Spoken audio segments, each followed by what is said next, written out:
Hello everyone and welcome to my first video on YouTube. I'm Linda, I'm 22 years old and I'm currently studying philosophy and history at the University of Ca' Foscari in Venice.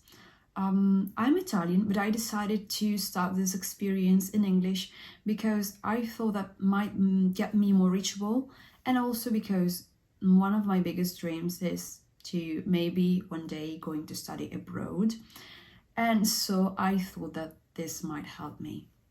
I've been wondering a lot about what the content of this first video should be, and I decided that maybe I could let you join me while having some studying sessions in Venice's libraries, and also wandering through Venice's galleys.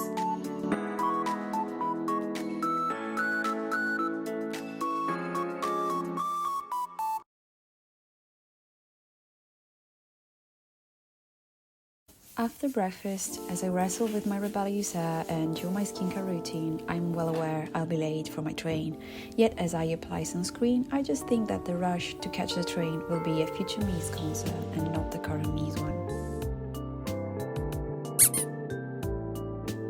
No matter what you do, the train always has a surprise in store.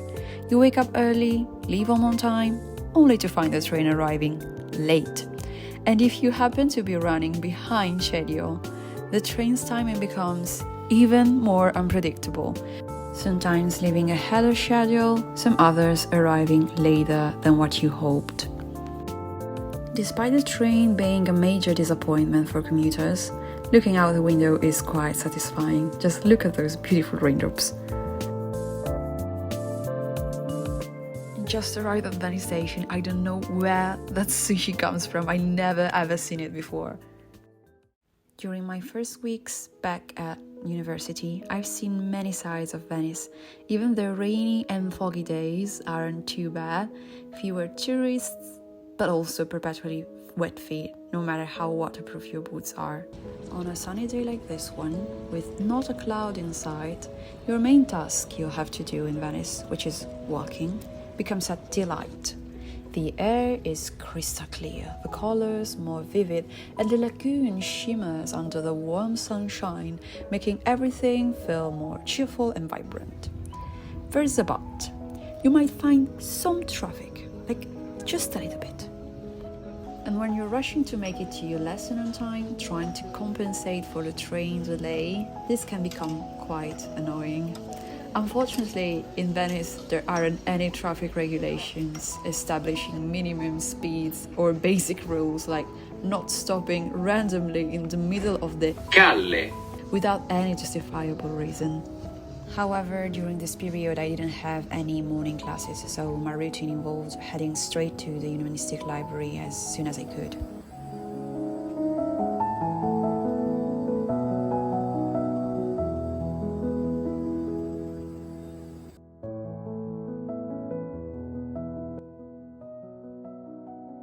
Libraries are usually quiet in the morning, making it easy to find your favorite cozy spot.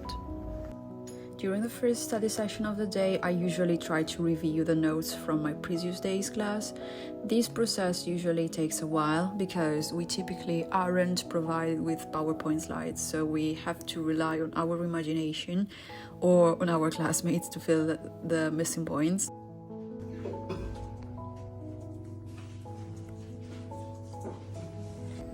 I usually can't stay in the humanistic library for more than 2 hours because I start developing a backache within the first half hour. So I had to my second choice, the linguistic library, even though it's farther from the station. I find their seats much more comfortable, making the extra bridges worth crossing.